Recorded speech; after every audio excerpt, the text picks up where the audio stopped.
व्याजदर 25% वरून 18% केला तर ग्राहकाला 8 वर्षाचे सरळ व्याज 5,600 रुपये कमी मिळाले तर ठेवलेली रक्कम किती?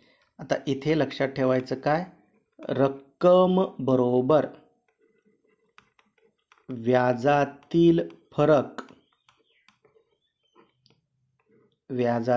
फरक भागिले व्याजदरातील फरक गुणुले 100 भागिले टी म्हणजे काय, मुदत. आता व्याजातला फरक किती आहे, 5,600 रुपये.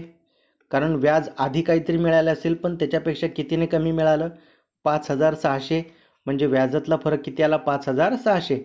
आणि व्याज दरातला फरक किती आला, 25 वजा 18 किती, 7 गुणुले 100 भागिले किती वर्ष आहेत, 8 वर्ष.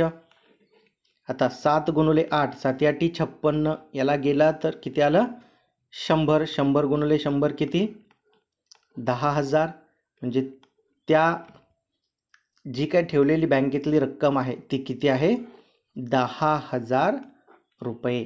नेक्स्ट,